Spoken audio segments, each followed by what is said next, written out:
अब इस वीडियो में हम देखते हैं ऊर्जा प्रबंध की कार्यविधि क्या होती है।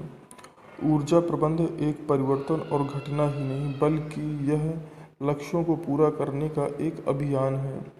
यह कार्य एक मेज पर बैठकर अकेले नहीं किया जा सकता बल्कि इसे पूरा करने के लिए ऊर्जा के प्रति सचेत व्यक्ति के दलों द्वारा तालमेल में कार्य करने की आवश्यकता होती है। ऊर्जा प्रबंधन के लिए व्यवस्थित तरीके से स्थापित बहुत सी संगठित प्रयासों की कार्यविधि की आवश्यकता होती है। कुशल ऊर्जा प्रबंधक की आवश्यकता क्या होती है? कुशल प्रबंधक वह होता है जो जागरूकता की ओर ले जाए, सभी स्तर के लोगों को प्रोत्साहित करे और प्रक्रिया को बदले, ऊर्जा खपत के निर्धारित लक्ष्यों और रिकॉर्ड रखे और संगठन और मानव दोनों में ही परिवर्तन करें। अब आते हैं ऊर्जा संरक्षण। आर्थिक विकास की मूलभूत आवश्यकताओं में एक ऊर्जा है। समाज के प्रत्येक क्षेत्र जैसे कृषि, उद्योग, परिवहन, व्यापार या घर, सभी जगह ऊर्जा की आवश्यकता होती है। ऊर्जा की बढ़ती हुई खपत की जीवाश्म जैसे कोयला, पेट्रोलियम, प्राकृतिक गैस निर्भरता बढ़ती है। इनकी बिजली की आपूर्ति होती है। आज पर्यावरण के प्रदूषण, स्वास्थ्य की समस्याओं के कारण इन जीवाश्म ईंधनों की अपेक्षा स्वच्छ ऊर्जा के काल्पनिक स्रोतों के विकास तथा उपयोगिता की जरूरत बढ़ती है। जीवाश्म उद्योगों की बढ़ती कीमतों और भविष्य में इनकी कमी के गंभीर संकट से ऊर्जा विकास के एक स्थायी मार्ग के सृजन की आवश्यकता महसूस की गई है। इसके लिए दो सर्वोत्तम मार्ग हैं। पहला, ऊर्जा संरक्षण को प्रोत्साहन देना और दूसरा, पर्यावरण के अनुकूल ऊर्जा स्रोतों का इस्तेमाल करना। देश में ऊर्जा की मांग और आपूर्ति के बीच अंतराल को कम करने की सबसे अधिक लागत प्रभावी विधि ऊर्जा दक्षता को प्रोत्साहन देना, इसका संरक्षण करना। ऊर्जा संरक्षण कम खपत के जरिए उपयोग की जा रही है। ऊर्जा को यह अनुमान लगाया गया है कि लगभग 25,000 मेगावाट क्षमता विद्युत क्षेत्र में केवल ऊर्जा दक्षता के माध्यम से उत्पन्न की जा सकती है। ऊर्जा संरक्षण पर विचार करते हुए भारत सरकार ने ऊर्जा संरक्षण अधिनियम 2001 को प्रस्तावित किया है।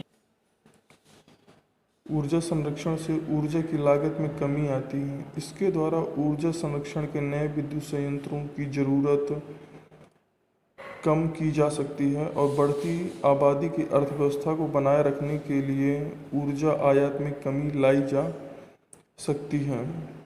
उत्सर्जन की कमी से स्वच्छ परिवेश और नागरिकों के लिए स्वस्थ जीवन शैली को बढ़ावा मिलता है और ऊर्जा की कमी के लिए सबसे अधिक मितव्ययिता का समाधान यही है। ऊर्जा संरक्षण का अर्थ गुणवत्ता और निर्गत मात्रा को प्रभावित किए बिना ऊर्जा की खपत को घटाने से है। ऊर्जा संरक्षण वैद्युत एवं दक्षता उपयोग करने का आग्रह करता है जिससे उत्पादन को लागत को घटाया जा सकता है। उद्योगों में ऊर्जा संरक्षण योग्यता को क्रियान्वित करने के लिए दो सामान्य सिद्धांत निम्नलिखित हैं। अधिकतम ऊर्जा दक्षता, निवेशित ऊर्जा का केवल कुछ भाग ही उपयोगी कार्य में परिवर्तित होता है। जब प्रदान की गई ऊर्जा के अधिकतम भाग का यूज किया जाता है तो वह एक तरह से हानि बन जाती है। अधिकतम लागत प्रभावोत्तक, ऊर्जा संरक्षण उपायों की क्रियाशीलता के लिए अतिरिक्त निवेश की आवश्यकता होती है। जैसे ही ऊर्जा संरक्षण का स्तर बढ़ता है वैसे ही अतिरिक्त निवेश और बढ़ जाता है। अब आते हैं हम ऊर्जा संरक्षण अधिनियम 2001 तथा इसकी विशेषताएं। नीति फ्रेमवर्क ऊर्जा संरक्षण अधिनियम 2001 उच्च ऊर्जा बचत के बारे में हम यहाँ पर देखते हैं। अब आता है राज्य सरकार में क्या कैसा होता है। केंद्र सरकार द्वारा तैयार किए गए ऊर्जा संरक्षण भवन कोड को प्रांतीय व स्थानीय स्थितियों के अनुसार संशोधित करना, नए व्यावसायिक भवन या भवन कॉम्प्लेक्स के मालिकों को ऊर्जा संरक्षण भवन कोड के प्रावधानों का अनुपालन करने का निर्देश देना, संचरण या वितरण हानियों को कम करने या सह उत्पादन को प्रोत्साहित देना होता है। अधिनियम के अंतर्गत प्रत्येक अपराध के लिए जुर्माना वित्तीय रूप से होना चाहिए और ये किस हिसाब से किया जाएगा ये निर्धारित करना होता है। अधिनियम के अनुसार केंद्र सरकार के तहत ऊर्जा दक्षता ब्यूरो को स्थापित होगा जिसके कार्य करना होता है। अधिनियम के तहत सरकार वाणिज्य भवनों के लिए ऊर्जा संरक्षण भवन कोड जारी कर सकती है। अधिनियम सरकार को उपकरण या उपकरणों के लिए ऊर्जा की खपत के मानदंडों को जारी कर सकती है। विधेयक अधिनियम के तहत किए गए अपराधों के लिए निर्दिष्ट दंड को जारी कर सकती है। ये सारे कार्य राज्य सरकार के द्वारा किए जाते हैं। ऊर्जा संरक्षण अधिनियम 2001 के मुख्य अंश क्या क्या हैं ये हम देखते हैं। इस अधिनियम के तहत ऊर्जा दक्षता ब्यूरो की स्थापना दिनांक 1/3/2002 को हुई थी। यह ऊर्जा दक्षता और उपयोग के संरक्षण की नीतियों को जारी करता है। ऊर्जा संरक्षण अधिनियम 2001 के सर्वाधिक महत्वपूर्ण अंश क्या हैं? यह प्रत्यक्ष नामित उपभोक्ताओं के लिए ऊर्जा दक्षता उपयोग हेतु प्रमाणित ऊर्जा प्रबंधकों को नियुक्त करती है।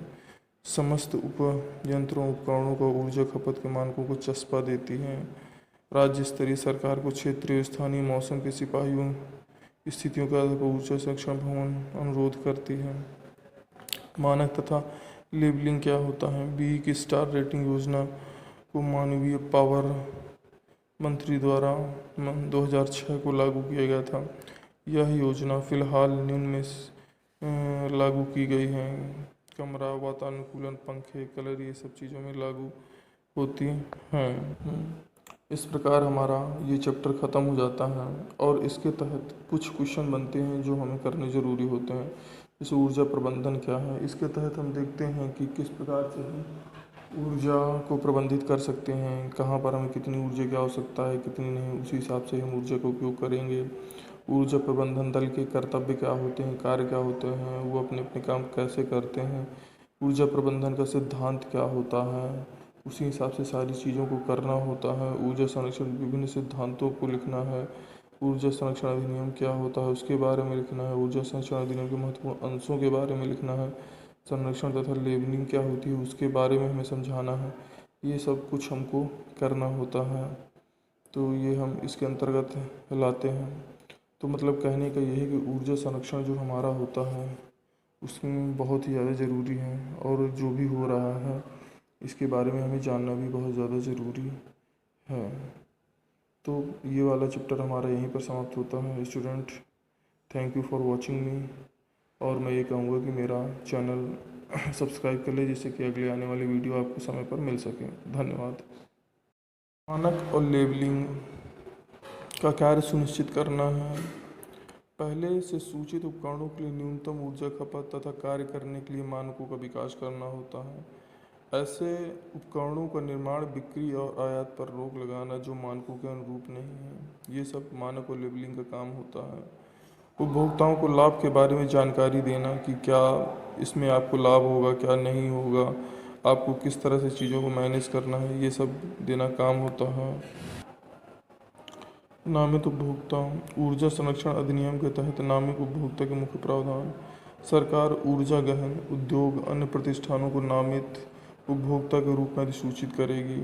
अधिनियम की अधिसूची ऐसे नामित उपभोक्ता की सूची प्रदान करेगी जो मूल रूप से गहन उद्योग, रेलवे, पोर्ट ट्रस्ट, परिवहन सबके लिए होता है।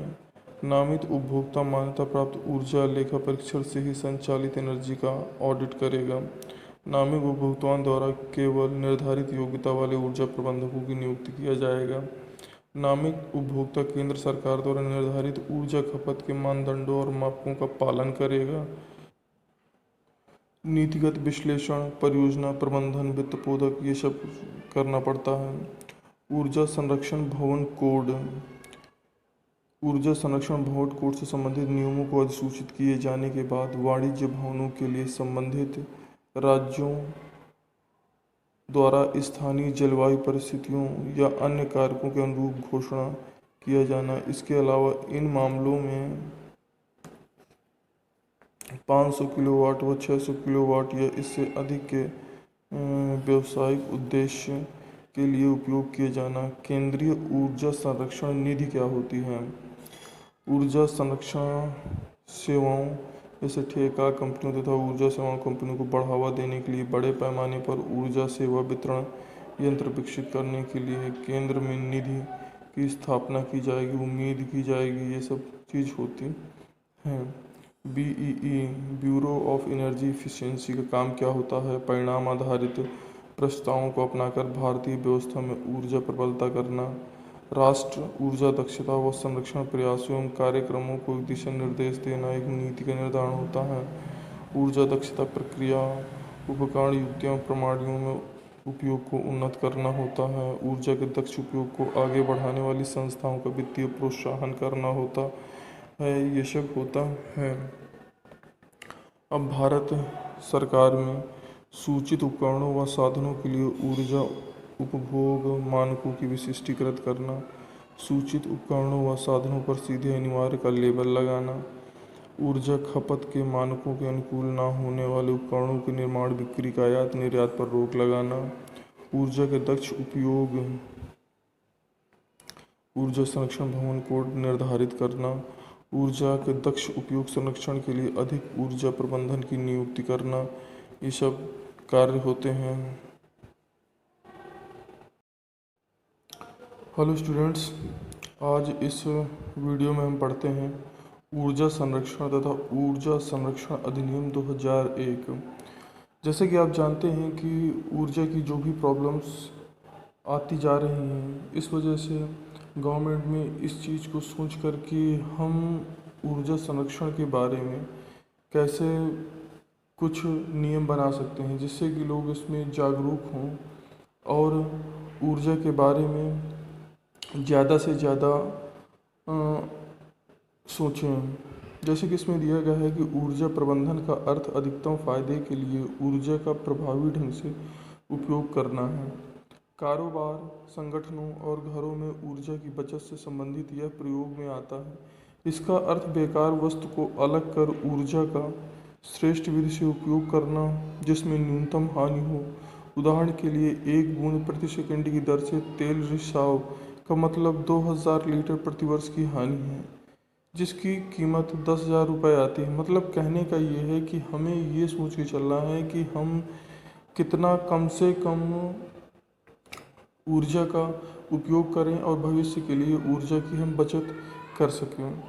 ऊर्जा प्रबंधन के लक्ष्य ऊर्जा उत्पादन और गुणवत्ता को प्रभावित करे बिना ऊर्जा मुख्य मूल्य की बर्बादी को न्यूनतम करना है। पर्यावरण के प्रभाव तथा परिवर्तन को न्यूनतम करना है। ऊर्जा निर्गत प्रति इकाई की आवश्यकता को कम करना है। ऊर्जा नीति के उद्देश्य ऊर्जा नीति सफल ऊर्जा प्रबंधन को आधार प्रदान करती है। यह एक व्यापारिक प्रतिष्ठान के लक्ष्यों का कथन होती है। ऊर्जा नीति ऊर्जा प्रबंधकों के मार्गदर्शन का कार्य करती है, जिसका लक्ष्य निर्धारण, उद्देश्य, गुणवत्ता और प्रक्रिया की जानकारी मिलती है। ऊर्जा प्रबंधन नीति के अंतर्गत वरिष्ठ प्रबंधक द्वारा वचनबद्धता की घोषणा होती है। ऊर्जा प्रबंधन दल कार्य एवं कर्तव्य ऊर्जा प्रबंधन की योजनाओं का क्रियान्वयन करता है। ऊर्जा योजनाओं की देखभाल करना जो कि संगठन का एक भाग है और संगठन के सभी भागों को एकीकृत करना है। ऊर्जा हानियों को पहचानना, ऊर्जा संरक्षण माप द्वारा बचत का मूल्यांकन करना, संगठन के दूसरे कर्मचारियों को ऊर्जा संरक्षण के प्रति जागरूक करना है।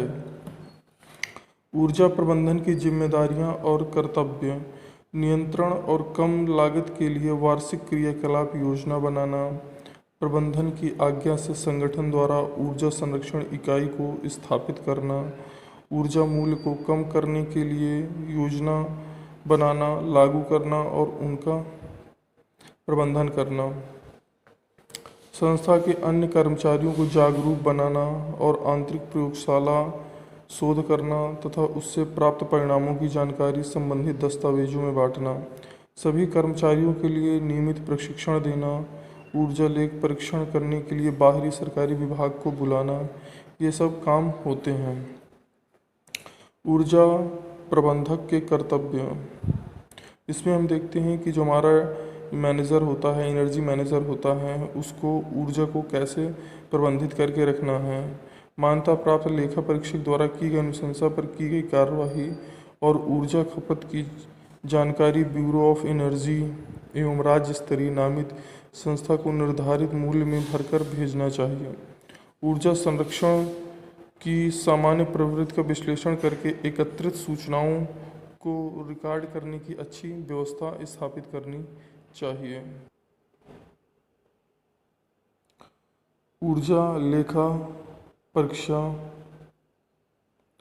करने वाले लेखा परीक्षक के साथ सहयोग करना चाहिए। मांगी गई जानकारियां अधिनियम के तहत बोर्ड को देनी चाहिए। ऊर्जा प्रबंधन के सिद्धांत एवं कार्यनीति क्या होती हैं? ऊर्जा का उपयोग उसकी अधिकतम ऊर्जा क्षमता तक ही किया जाना चाहिए। सभी प्रकार की ऊर्जा आवश्यकता के अनुसार संभव न्यूनतम मूल्य पर उपलब्ध होना चाहिए। हानियों को कम करना चाहिए। ऊर्जा प्रबंधन की कार्यनीति के विभिन्न विवरण क्या होते हैं? उपयोग की गई ऊर्जा के प्रकार की जानकारी को सूचीबद्ध करना चाहिए। उपयोग की गई तकनीकी और मशीनों का अध्ययन करना चाहिए। आवश्यक तकनीकी और उपकरण की पहचान करना चाहिए। आवश्यक स्रोतों पर विचार विमर्श कर परिणाम करना चाहिए। वार्षिक पुनः परीक्षण करना चाहिए। मतलब कहने का ये मतलब है कि इसमें हम हर तरह से जो भी ऊर्जा के बारे में चीज़ें होती हैं कि कैसे उनको व्यवस्थित रखना है, उन सब चीज़ों के बारे में हम करते हैं। अब इस वीडियो में हम देखते हैं ऊर्जा प्रबंध की कार्यविधि क्या होती है। ऊर्जा प्रबंध एक परिवर्तन और घटना ही नहीं बल्कि यह लक्ष्यों को पूरा करने का एक अभियान है। यह कार्य एक मेज पर बैठकर अकेले नहीं किया जा सकता, बल्कि इसे पूरा करने के लिए ऊर्जा के प्रति सचेत व्यक्ति के दलों द्वारा तालमेल में कार्य करने की आवश्यकता होती है। ऊर्जा प्रबंधन के लिए व्यवस्थित तरीके से स्थापित बहुत सी संगठित प्रयासों की कार्यविधि की आवश्यकता होती है। कुशल ऊर्जा प्रबंधक की आवश्यकता क्या होती है? कुशल प्रबंधक वह होता है जो जागरूकता की ओर ले जाए, सभी स्तर के लोगों को प्रोत्साहित करे और प्रक्रिया को बदले, ऊर्जा खपत के निर्धारित लक्ष्यों और रिकॉर्ड रखे और संगठन और मानव दोनों में ही परिवर्तन करें। अब आते हैं ऊर्जा संरक्षण। आर्थिक विकास की मूलभूत आवश्यकताओं में एक ऊर्जा है। समाज के प्रत्येक क्षेत्र जैसे कृषि, उद्योग, परिवहन, व्यापार या घर, सभी जगह ऊर्जा की आवश्यकता होती है।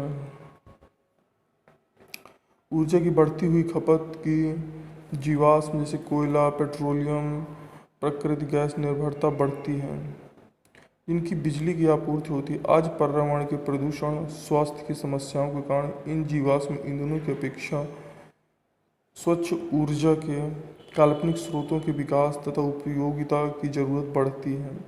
जीवाश्म उद्योगों की बढ़ती कीमतों और भविष्य में इनकी कमी के गंभीर संकट से ऊर्जा विकास के एक स्थायी मार्ग के सृजन की आवश्यकता महसूस की गई है।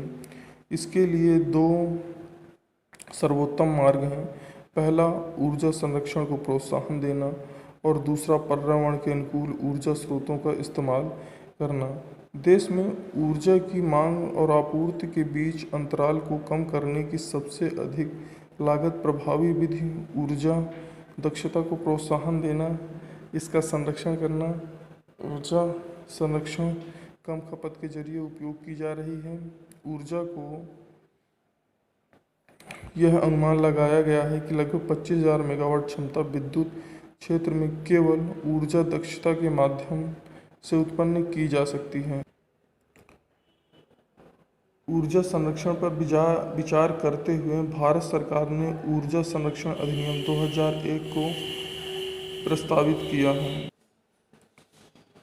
ऊर्जा संरक्षण से ऊर्जा की लागत में कमी आती है। इसके द्वारा ऊर्जा संरक्षण के नए विद्युत संयंत्रों की ज़रूरत कम की जा सकती है और बढ़ती आबादी की अर्थव्यवस्था को बनाए रखने के लिए ऊर्जा आयात में कमी लाई जा सकती है। उत्सर्जन की कमी से स्वच्छ परिवेश और नागरिकों के लिए स्वस्थ जीवन शैली को बढ़ावा मिलता है और ऊर्जा की कमी के लिए सबसे अधिक मितव्ययिता का समाधान यही है। ऊर्जा संरक्षण का अर्थ गुणवत्ता और निर्गत मात्रा को प्रभावित किए बिना ऊर्जा की खपत को घटाने से है। ऊर्जा संरक्षण वैद्युत एवं दक्षता उपयोग करने का आग्रह करता है जिससे उत्पादन को लागत को घटाया जा सकता है। उद्योगों में ऊर्जा संरक्षण योग्यता को क्रियान्वित करने के लिए दो सामान्य सिद्धांत निम्नलिखित हैं। अधिकतम ऊर्जा दक्षता। निवेशित ऊर्जा का केवल कुछ भाग ही उपयोगी कार्य में परिवर्तित होता है। जब प्रदान की गई ऊर्जा के अधिकतम भाग का यूज किया जाता है तो वह एक तरह से हानि बन जाती है। अधिकतम लागत प्रभावोत्तक। ऊर्जा संरक्षण उपायों की क्रियाशीलता के लिए अतिरिक्त निवेश की आवश्यकता होती है। जैसे ही ऊर्जा संरक्षण का स्तर बढ़ता है वैसे ही अतिरिक्त निवेश और बढ़ जाता है। अब आते हैं हम ऊर्जा संरक्षण अधिनियम 2001 तथा इसकी विशेषताएं। नीति फ्रेमवर्क ऊर्जा संरक्षण अधिनियम 2001 उच्च ऊर्जा बचत के बारे में हम यहाँ पर देखते हैं। अब आता है राज्य सरकार में क्या कैसा होता है। केंद्र सरकार द्वारा तैयार किए गए ऊर्जा संरक्षण भवन कोड को प्रांतीय व स्थानीय स्थितियों के अनुसार संशोधित करना। नए व्यावसायिक भवन या भवन कॉम्प्लेक्स के मालिकों को ऊर्जा संरक्षण भवन कोड के प्रावधानों का अनुपालन करने का निर्देश देना। संचरण या वितरण हानियों को कम करने या सह उत्पादन को प्रोत्साहित देना होता है। अधिनियम के अंतर्गत प्रत्येक अपराध के लिए जुर्माना वित्तीय रूप से होना चाहिए और ये किस हिसाब से किया जाएगा ये निर्धारित करना होता है। अधिनियम के अनुसार केंद्र सरकार के तहत ऊर्जा दक्षता ब्यूरो को स्थापित होगा जिसके कार्य करना होता है। अधिनियम के तहत सरकार वाणिज्य भवनों के लिए ऊर्जा संरक्षण भवन कोड जारी कर सकती है। अधिनियम सरकार को उपकरण या उपकरणों के लिए ऊर्जा की खपत के मानदंडों को जारी कर सकती है। विधेयक अधिनियम के तहत किए गए अपराधों के लिए निर्दिष्ट दंड को जारी कर सकती है। ये सारे कार्य राज्य सरकार के द्वारा किए जाते हैं। ऊर्जा संरक्षण अधिनियम 2001 के मुख्य अंश क्या क्या हैं ये हम देखते हैं। इस अधिनियम के तहत ऊर्जा दक्षता ब्यूरो की स्थापना दिनांक 1/3/2002 को हुई थी। यह ऊर्जा दक्षता और उपयोग के संरक्षण की नीतियों को जारी करता है। ऊर्जा संरक्षण अधिनियम 2001 के सर्वाधिक महत्वपूर्ण अंश क्या हैं। यह प्रत्यक्ष नामित उपभोक्ताओं के लिए ऊर्जा दक्षता उपयोग हेतु प्रमाणित ऊर्जा प्रबंधकों को नियुक्त करती है। समस्त उपयंत्रों उपकरणों को ऊर्जा खपत के मानकों को चस्पा देती है। राज्य स्तरीय सरकार को क्षेत्रीय स्थानीय मौसम के सिपाहियों स्थितियों के आधार पर ऊर्जा संरक्षण भवन अनुरोध करती है। मानक तथा लेबलिंग क्या होता है। बी की स्टार रेटिंग योजना को मानवीय पावर मंत्री द्वारा 2006 को लागू किया गया था। यह योजना फिलहाल निम्न में लागू की गई है।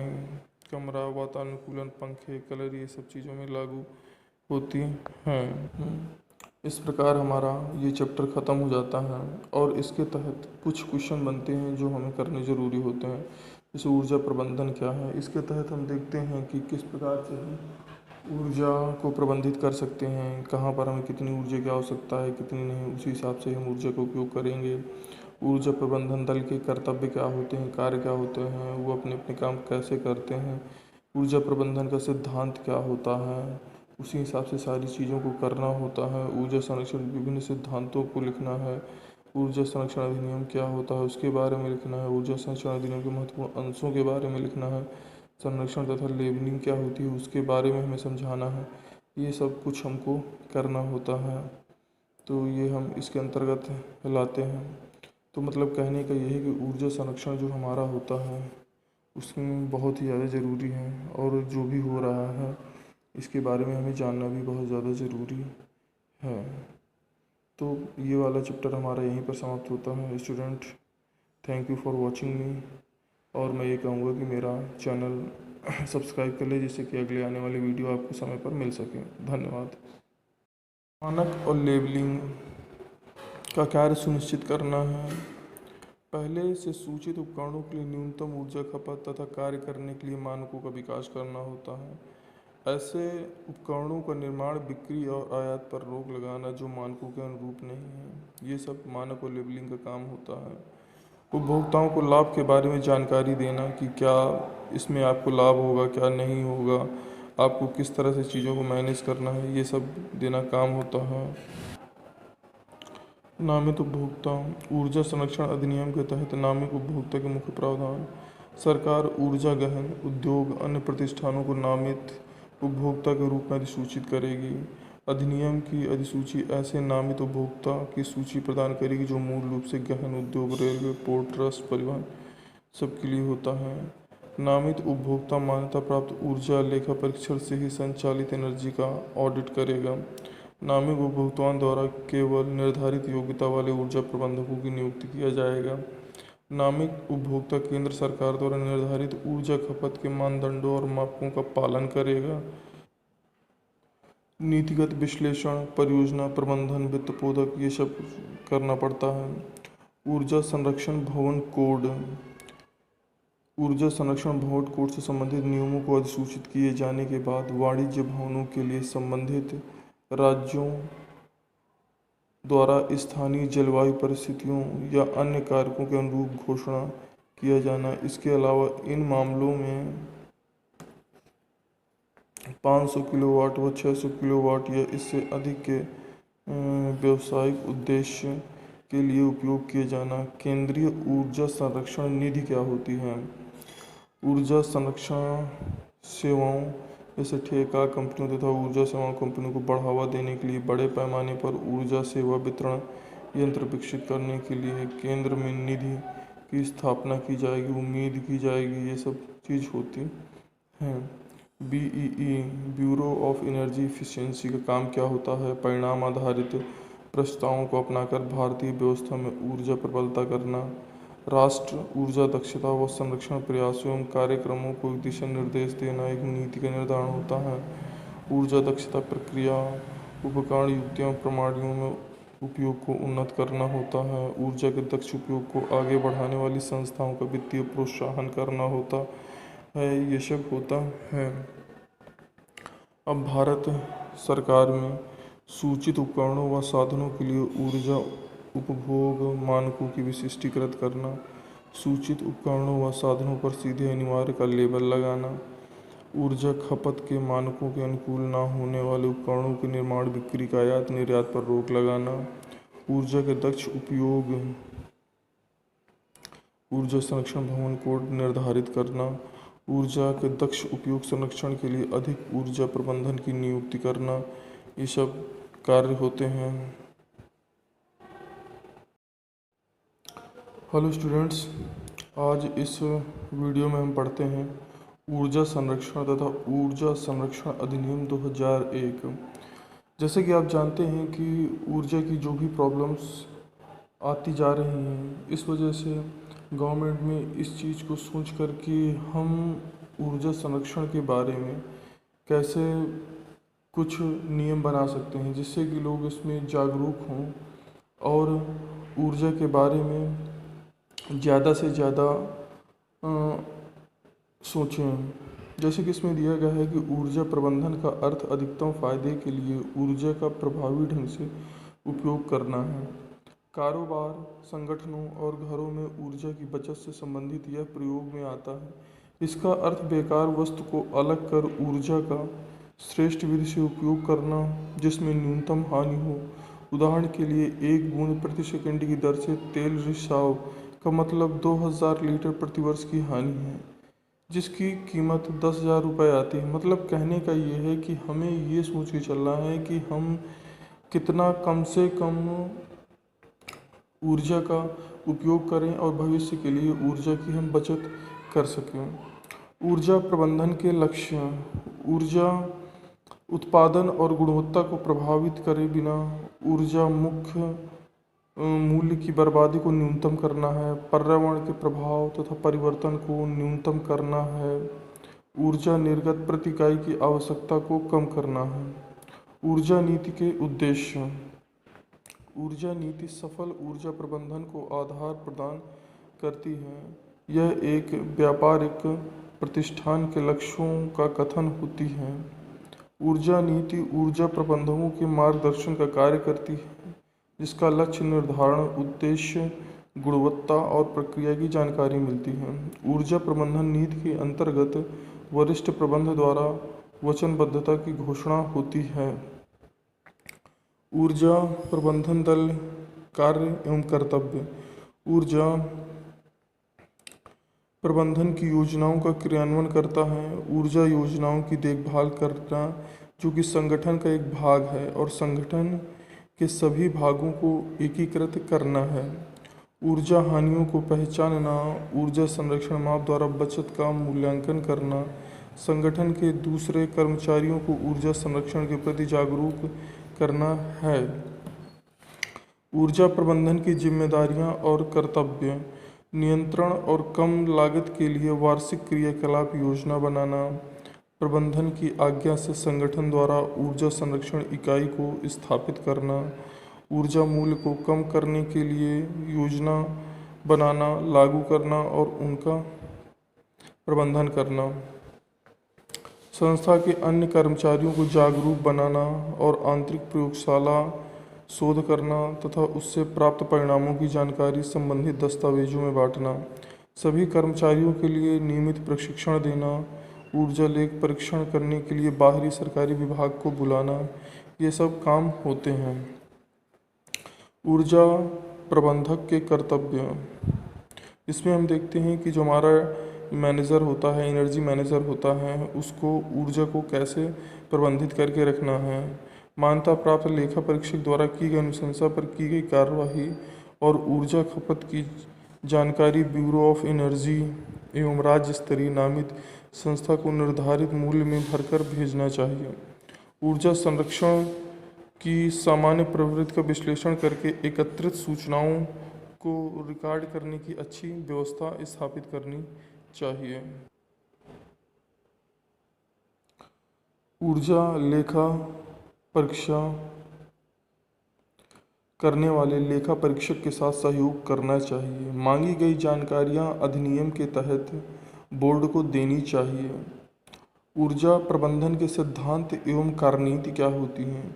ऊर्जा का उपयोग उसकी अधिकतम ऊर्जा क्षमता तक ही किया जाना चाहिए। सभी प्रकार की ऊर्जा आवश्यकता के अनुसार संभव न्यूनतम मूल्य पर उपलब्ध होना चाहिए। हानियों को कम करना चाहिए। ऊर्जा प्रबंधन की कार्यनीति के विभिन्न विवरण क्या होते हैं। उपयोग की गई ऊर्जा के प्रकार की जानकारी को सूचीबद्ध करना चाहिए। उपयोग की गई तकनीकी और मशीनों का अध्ययन करना चाहिए। आवश्यक तकनीकी और उपकरण की पहचान करना चाहिए। आवश्यक स्रोतों पर विचार विमर्श कर परिणाम करना चाहिए। वार्षिक पुनः परीक्षण करना चाहिए। मतलब कहने का ये मतलब है कि इसमें हम हर तरह से जो भी ऊर्जा के बारे में चीज़ें होती हैं कि कैसे उनको व्यवस्थित रखना है, उन सब चीज़ों के बारे में हम करते हैं। अब इस वीडियो में हम देखते हैं ऊर्जा प्रबंध की कार्यविधि क्या होती है। ऊर्जा प्रबंध एक परिवर्तन और घटना ही नहीं, बल्कि यह लक्ष्यों को पूरा करने का एक अभियान है। यह कार्य एक मेज पर बैठकर अकेले नहीं किया जा सकता, बल्कि इसे पूरा करने के लिए ऊर्जा के प्रति सचेत व्यक्ति के दलों द्वारा तालमेल में कार्य करने की आवश्यकता होती है। ऊर्जा प्रबंधन के लिए व्यवस्थित तरीके से स्थापित बहुत सी संगठित प्रयासों की कार्यविधि की आवश्यकता होती है। कुशल ऊर्जा प्रबंधक की आवश्यकता क्या होती है। कुशल प्रबंधक वह होता है जो जागरूकता की ओर ले जाए, सभी स्तर के लोगों को प्रोत्साहित करे और प्रक्रिया को बदले, ऊर्जा खपत के निर्धारित लक्ष्यों और रिकॉर्ड रखे और संगठन और मानव दोनों में ही परिवर्तन करें। अब आते हैं ऊर्जा संरक्षण। आर्थिक विकास की मूलभूत आवश्यकताओं में एक ऊर्जा है। समाज के प्रत्येक क्षेत्र जैसे कृषि, उद्योग, परिवहन, व्यापार या घर, सभी जगह ऊर्जा की आवश्यकता होती है। ऊर्जा की बढ़ती हुई खपत की जीवाश्म जैसे कोयला, पेट्रोलियम, प्राकृतिक गैस निर्भरता बढ़ती है। इनकी बिजली की आपूर्ति होती है। आज पर्यावरण के प्रदूषण, स्वास्थ्य की समस्याओं के कारण इन जीवाश्म ईंधनों की अपेक्षा स्वच्छ ऊर्जा के काल्पनिक स्रोतों के विकास तथा उपयोगिता की जरूरत बढ़ती है। जीवाश्म उद्योगों की बढ़ती कीमतों और भविष्य में इनकी कमी के गंभीर संकट से ऊर्जा विकास के एक स्थायी मार्ग के सृजन की आवश्यकता महसूस की गई है। इसके लिए दो सर्वोत्तम मार्ग हैं। पहला, ऊर्जा संरक्षण को प्रोत्साहन देना और दूसरा, पर्यावरण के अनुकूल ऊर्जा स्रोतों का इस्तेमाल करना। देश में ऊर्जा की मांग और आपूर्ति के बीच अंतराल को कम करने की सबसे अधिक लागत प्रभावी विधि ऊर्जा दक्षता को प्रोत्साहन देना, इसका संरक्षण करना। ऊर्जा संरक्षण कम खपत के जरिए उपयोग की जा रही है। ऊर्जा को यह अनुमान लगाया गया है कि लगभग 25,000 मेगावाट क्षमता विद्युत क्षेत्र में केवल ऊर्जा दक्षता के माध्यम से उत्पन्न की जा सकती है। ऊर्जा संरक्षण पर विचार करते हुए भारत सरकार ने ऊर्जा संरक्षण अधिनियम 2001 को प्रस्तावित किया है। ऊर्जा संरक्षण से ऊर्जा की लागत में कमी आती है। इसके द्वारा ऊर्जा संरक्षण के नए विद्युत संयंत्रों की ज़रूरत कम की जा सकती है और बढ़ती आबादी की अर्थव्यवस्था को बनाए रखने के लिए ऊर्जा आयात में कमी लाई जा सकती है। उत्सर्जन की कमी से स्वच्छ परिवेश और नागरिकों के लिए स्वस्थ जीवन शैली को बढ़ावा मिलता है और ऊर्जा की कमी के लिए सबसे अधिक मितव्ययिता का समाधान यही है। ऊर्जा संरक्षण का अर्थ गुणवत्ता और निर्गत मात्रा को प्रभावित किए बिना ऊर्जा की खपत को घटाने से है। ऊर्जा संरक्षण वैद्युत एवं दक्षता उपयोग करने का आग्रह करता है, जिससे उत्पादन को लागत को घटाया जा सकता है। उद्योगों में ऊर्जा संरक्षण योग्यता को क्रियान्वित करने के लिए दो सामान्य सिद्धांत निम्नलिखित हैं। अधिकतम ऊर्जा दक्षता, निवेशित ऊर्जा का केवल कुछ भाग ही उपयोगी कार्य में परिवर्तित होता है। जब प्रदान की गई ऊर्जा के अधिकतम भाग का यूज किया जाता है तो वह एक तरह से हानि बन जाती है। अधिकतम लागत प्रबाधवोधक, ऊर्जा संरक्षण उपायों की क्रियाशीलता के लिए अतिरिक्त निवेश की आवश्यकता होती है। जैसे ही ऊर्जा संरक्षण का स्तर बढ़ता है वैसे ही अतिरिक्त निवेश और बढ़ जाता है। अब आते हैं हम ऊर्जा संरक्षण अधिनियम 2001 तथा इसकी विशेषताएं। नीति फ्रेमवर्क ऊर्जा संरक्षण अधिनियम 2001 उच्च ऊर्जा बचत के बारे में हम यहाँ पर देखते हैं। अब आता है राज्य सरकार में क्या कैसा होता है। केंद्र सरकार द्वारा तैयार किए गए ऊर्जा संरक्षण भवन कोड को प्रांतीय व स्थानीय स्थितियों के अनुसार संशोधित करना, नए व्यावसायिक भवन या भवन कॉम्प्लेक्स के मालिकों को ऊर्जा संरक्षण भवन कोड के प्रावधानों का अनुपालन करने का निर्देश देना, संचरण या वितरण हानियों को कम करने या सह उत्पादन को प्रोत्साहित देना होता है। अधिनियम के अंतर्गत प्रत्येक अपराध के लिए जुर्माना वित्तीय रूप से होना चाहिए और ये किस हिसाब से किया जाएगा ये निर्धारित करना होता है। अधिनियम के अनुसार केंद्र सरकार के तहत ऊर्जा दक्षता ब्यूरो को स्थापित होगा जिसके कार्य करना होता है। अधिनियम के तहत सरकार वाणिज्य भवनों के लिए ऊर्जा संरक्षण भवन कोड जारी कर सकती है। अधिनियम सरकार को उपकरण या उपकरणों के लिए ऊर्जा की खपत के मानदंडों को जारी कर सकती है। विधेयक अधिनियम के तहत किए गए अपराधों के लिए निर्दिष्ट दंड को जारी कर सकती है। ये सारे कार्य राज्य सरकार के द्वारा किए जाते हैं। ऊर्जा संरक्षण अधिनियम 2001 के मुख्य अंश क्या क्या हैं ये हम देखते हैं। इस अधिनियम के तहत ऊर्जा दक्षता ब्यूरो की स्थापना दिनांक 1/3/2002 को हुई थी। यह ऊर्जा दक्षता और उपयोग के संरक्षण की नीतियों को जारी करता है। ऊर्जा संरक्षण अधिनियम 2001 के सर्वाधिक महत्वपूर्ण अंश क्या हैं? यह प्रत्यक्ष नामित उपभोक्ताओं के लिए ऊर्जा दक्षता उपयोग हेतु प्रमाणित ऊर्जा प्रबंधकों को नियुक्त करती है। समस्त उपयंत्रों उपकरणों को ऊर्जा खपत के मानकों को चस्पा देती है। राज्य स्तरीय सरकार को क्षेत्रीय स्थानीय मौसम के सिपाहियों स्थितियों के आधार पर ऊर्जा संरक्षण भवन अनुरोध करती है। मानक तथा लेबलिंग क्या होता है? बी की स्टार रेटिंग योजना को मानवीय पावर मंत्री द्वारा 2006 को लागू किया गया था। यह योजना फिलहाल निम्न में लागू की गई है।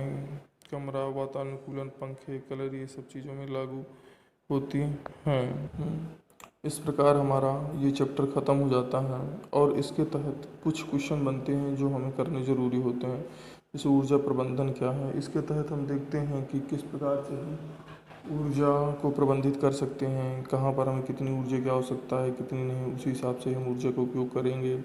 ऊर्जा प्रबंधन दल के कर्तव्य क्या होते हैं, कार्य क्या होते हैं, वो अपने अपने काम कैसे करते हैं, ऊर्जा प्रबंधन का सिद्धांत क्या होता है, उसी हिसाब से सारी चीज़ों को करना होता है। ऊर्जा संरक्षण विभिन्न सिद्धांतों को लिखना है। ऊर्जा संरक्षण अधिनियम क्या होता है उसके बारे में लिखना है। ऊर्जा संरक्षण अधिनियम के महत्वपूर्ण अंशों के बारे में लिखना है। संरक्षण तथा लेबलिंग क्या होती है उसके बारे में हमें समझाना है। ये सब कुछ हमको करना होता है, तो ये हम इसके अंतर्गत लाते हैं। तो मतलब कहने का ये है कि ऊर्जा संरक्षण जो हमारा होता है उसमें बहुत ही ज़्यादा ज़रूरी है और जो भी हो रहा है इसके बारे में हमें जानना भी बहुत ज़्यादा ज़रूरी है। तो ये वाला चैप्टर हमारा यहीं पर समाप्त होता है। Student, thank you for watching मी, और मैं ये कहूँगा कि मेरा चैनल सब्सक्राइब कर ले जिससे कि अगले आने वाली वीडियो आपको समय पर मिल सके। धन्यवाद।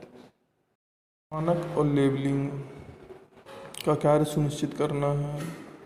पहले से सूचित उपकरणों के लिए न्यूनतम ऊर्जा खपत तथा कार्य करने के लिए मानकों का विकास करना होता है।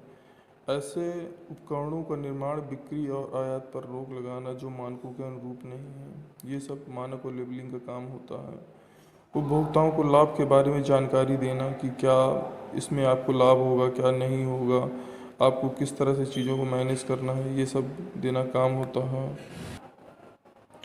नामित उपभोक्ता। ऊर्जा संरक्षण अधिनियम के तहत नामित उपभोक्ता के मुख्य प्रावधान।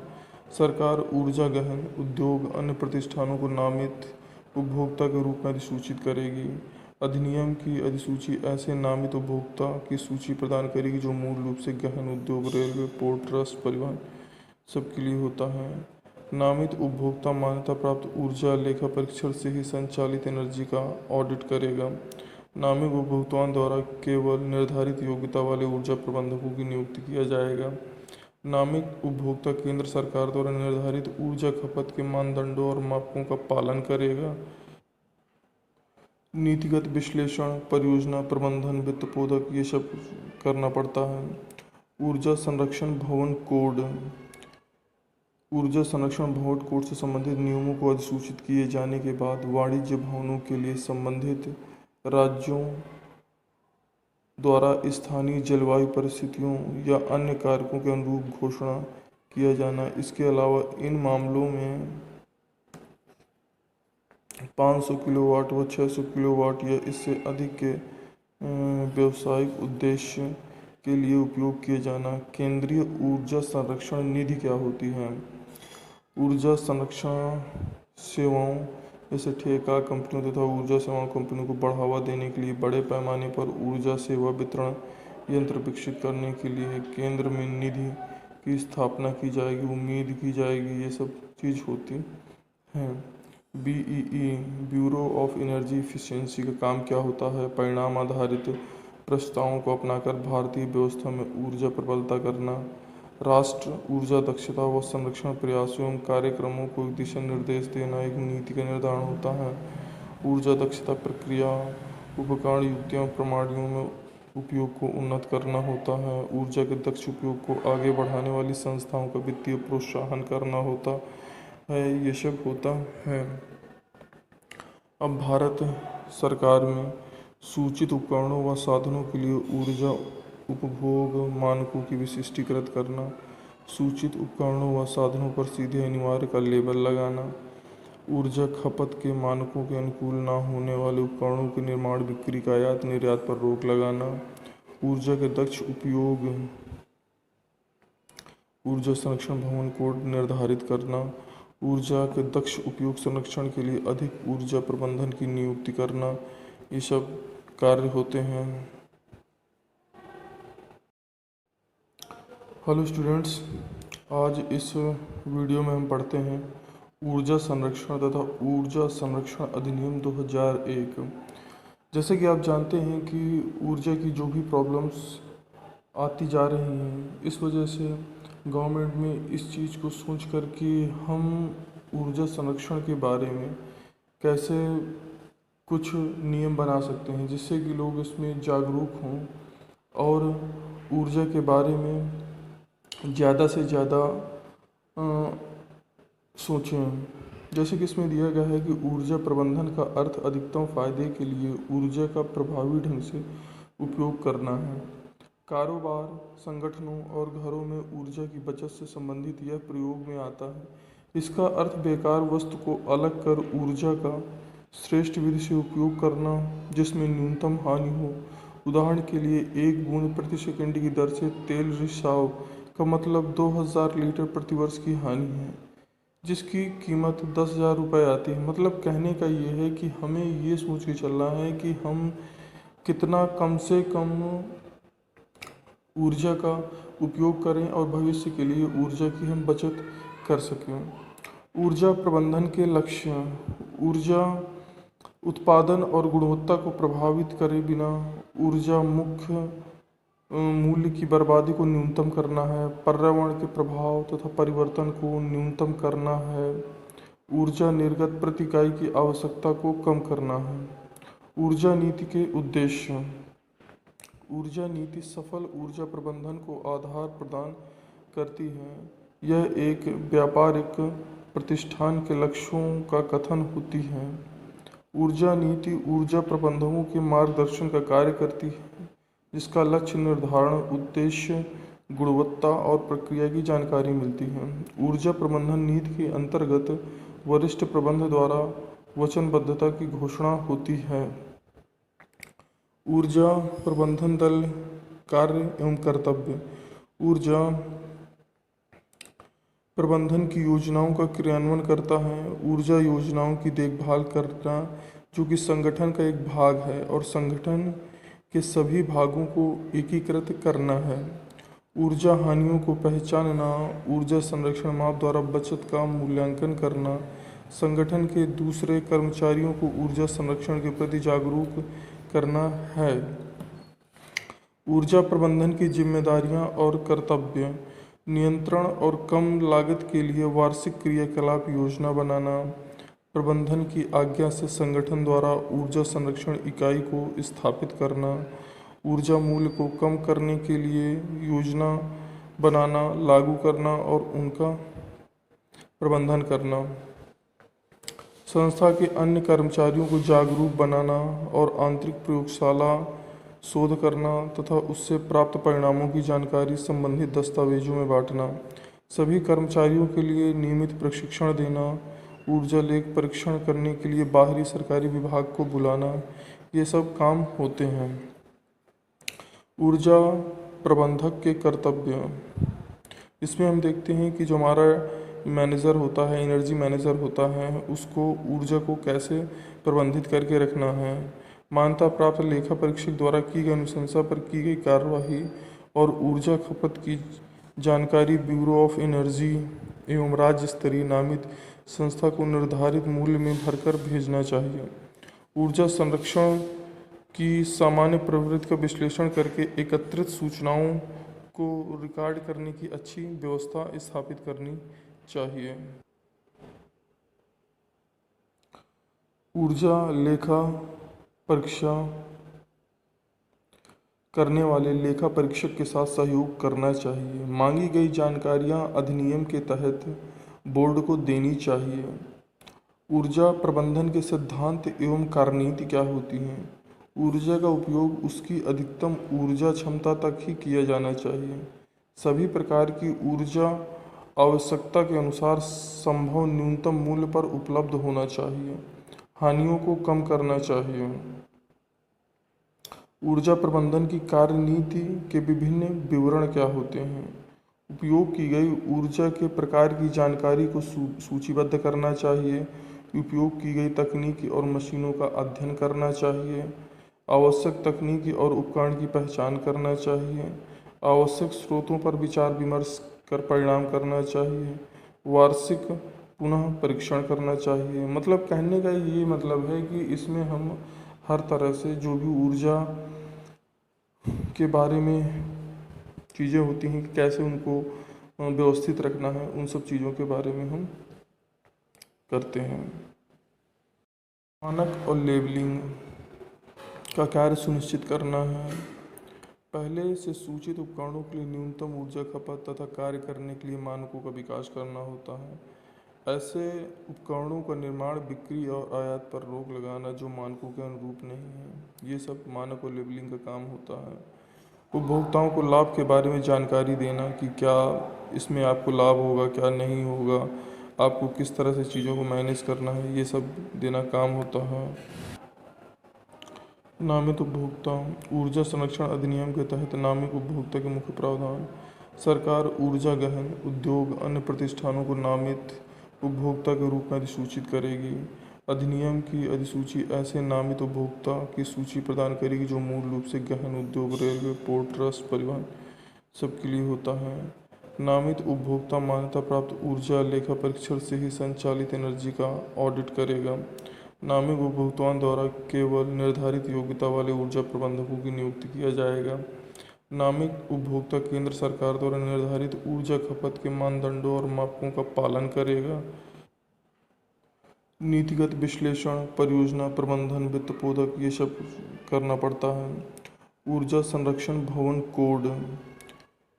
ऊर्जा संरक्षण भवन कोड से संबंधित नियमों को अधिसूचित किए जाने के बाद वाणिज्य भवनों के लिए संबंधित राज्यों द्वारा स्थानीय जलवायु परिस्थितियों या अन्य कारकों के अनुरूप घोषणा किया जाना। इसके अलावा इन मामलों में 500 किलोवाट व 600 किलोवाट या इससे अधिक के व्यावसायिक उद्देश्य के लिए उपयोग किए जाना। केंद्रीय ऊर्जा संरक्षण निधि क्या होती है?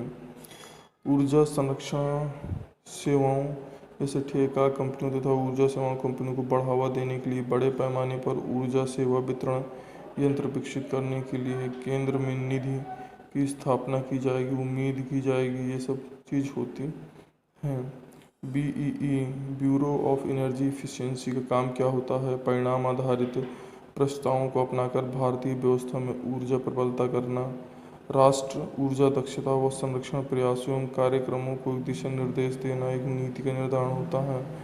ऊर्जा दक्षता प्रक्रिया, उपकरण, युक्तियों, प्रणालियों में उपयोग को उन्नत करना होता है। ऊर्जा के दक्ष उपयोग को आगे बढ़ाने वाली संस्थाओं का वित्तीय प्रोत्साहन करना होता है। ये सब होता है। अब भारत सरकार में सूचित उपकरणों व साधनों के लिए ऊर्जा उपभोग मानकों की विशिष्टीकृत करना। सूचित उपकरणों व साधनों पर सीधे अनिवार्य का लेबल लगाना। ऊर्जा खपत के मानकों के अनुकूल न होने वाले उपकरणों के निर्माण, बिक्री, आयात निर्यात पर रोक लगाना। ऊर्जा के दक्ष उपयोग ऊर्जा संरक्षण भवन कोड निर्धारित करना। ऊर्जा के दक्ष उपयोग संरक्षण के लिए अधिक ऊर्जा प्रबंधन की नियुक्ति करना। ये सब कार्य होते हैं। मानक और लेबलिंग का कार्य सुनिश्चित करना है।